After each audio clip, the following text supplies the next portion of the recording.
40 years ago, in 1980, the General Assembly decided to establish an independent commission on disarmament and security, chaired by the Swedish Prime Minister Olof Palme. 2 years later, this commission with high-ranked politicians all over the world reported and presented the report, A Blueprint for Survival, the background and the founding situation of common security. What were the core ideas of such a report?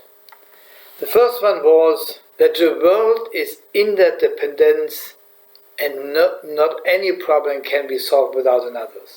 They are connected, so we have a shared responsibility, and security you can only reach when your own security is guaranteed, but also the security of the other side. Security of one side will not any longer exist. So in the nuclear age, where nuclear weapons can destroy the whole planet, security is always a multilateral issue. It cannot any be longer created alone. It can only be created by partnership, by negotiations, by common agreements. So your security is only be saved when the security of the other side is also secured. That is the background and the principles of the Olof Palme report from 1982. So all nations have a legitimate right to security. The security of one country is depending on the security of the other countries. Military is not any longer a legitimate means for resolving controversies and problems. Security cannot be achieved through military super-priorities. These were the background for the very successful work which happened mainly under the leadership of Gorbachev in the Soviet Union, where on the background of common security agreements, disarmament was possible in Europe. The cruise missiles and Pershing II, the most dangerous nuclear weapons, were banned from the planet, with the first really nuclear disarmament agreement. Comprehensive test ban was possible, and many agreements in Europe. And the end was in November 1990, the so-called Charter of Paris, which underlined a common security system for Europe, negotiations and balanced interests from all European countries. Why I'm telling this today, 40 years later, or quite 40 years later? Because I think these common security ideas and philosophy is so actual that it was 40 years ago. Because we again live like 40 years ago in a period of confrontation, in a period of armament race, in a period of establishing new nuclear weapons all over the world, and in the period of military conflicts in many parts of the world. In 1980 it was a time of the bloc confrontation between two blocs. Today we have a struggle for a new world order with new power structures in the world, with new uprising countries like China or India, and countries which are losing their superpower role or reduce their superpower role in the world, above all the United States and also Russia. But this controversy about the different hegemony countries in the world is not peaceful. It is full of military aggression and activities. We have one military alliance in the world, which is the biggest military alliance we ever had in history, that is NATO. We have a lot of regional conflicts in all parts of the world. Asia, and for example the conflicts in Afghanistan, Korea, between India and Pakistan, between India and China, in South Asia, South China Sea, are only some examples for the dramatically conflicts in the world. And we have the question how we can overcome these conflicts, the ideas of common security, the work of countries which has not friendly relation together for their common interests, overcoming controversy and confrontation, is actual than it ever was in history. These new cooperation and these new ideas means that we have to discuss it between NATO and Russia. We have to discuss it between US and China. But we have also to think about establishing regional cooperation systems in the world to overcome regional confrontation. This means we need what we have got in Europe in the 80s as regional examples in many parts of the world. The so-called OSCE structure in Europe could be an example for other regional common security structures. This common security discussion today means to reopen the negotiations about nuclear weapons disarmament and disarmament in general. We don't will survive with 14,000 nuclear weapons in the world which can destroy the planet immediately. We will also not survive in this planet when we continue to spend $2 billion of US dollar per year for military spending. In the same minutes I'm speaking here, 18,000 children were died by hunger. We have to overcome poverty to solve the Sustainable Development Goals of the United Nations. This needs a politics of common security, including disarmament.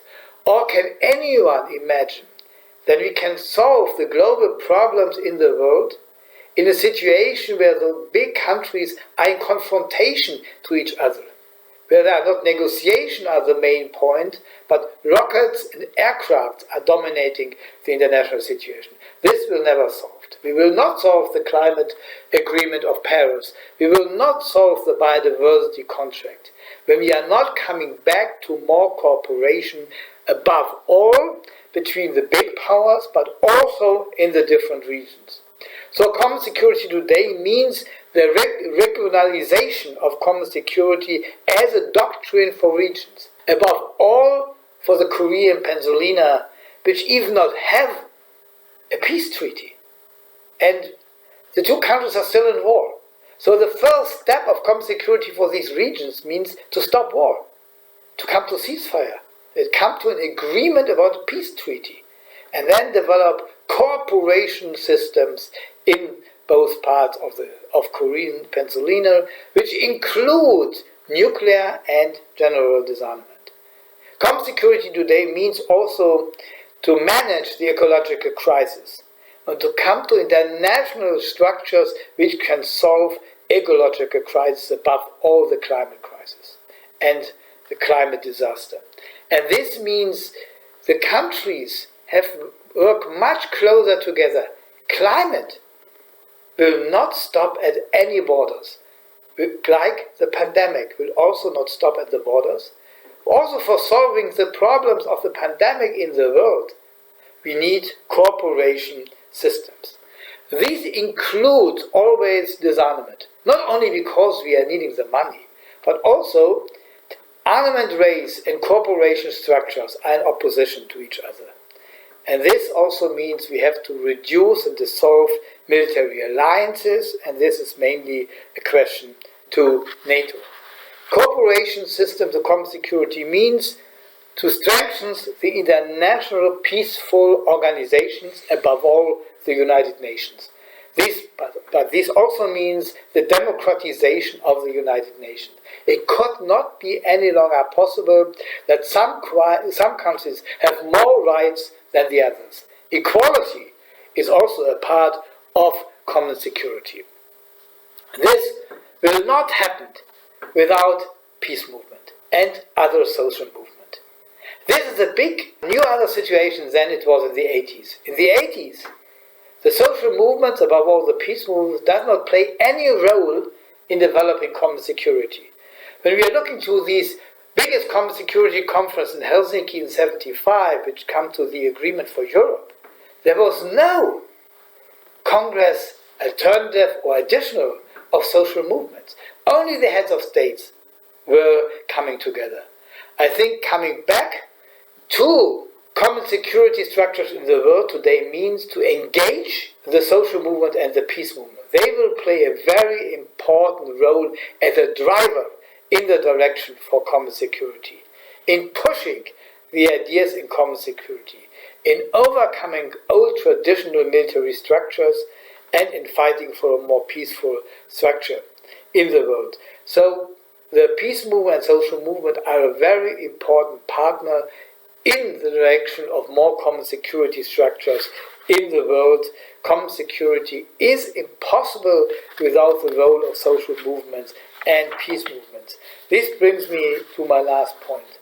The last point is that the world is so much in danger that we need new structures in all parts of the world, a new cooperation systems, a new work of cooperation.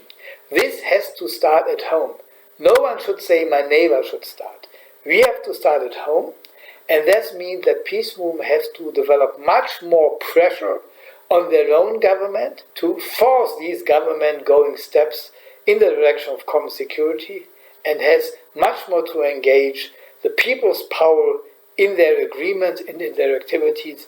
Without people's power, we will not get common security, but we have a great chance, 40 years after the primary report, with the knowledge of this report, to go in the direction of common security, which means countries and the states can only work together when they accept that the other is in the same role, important and secure, like the country where I am coming from.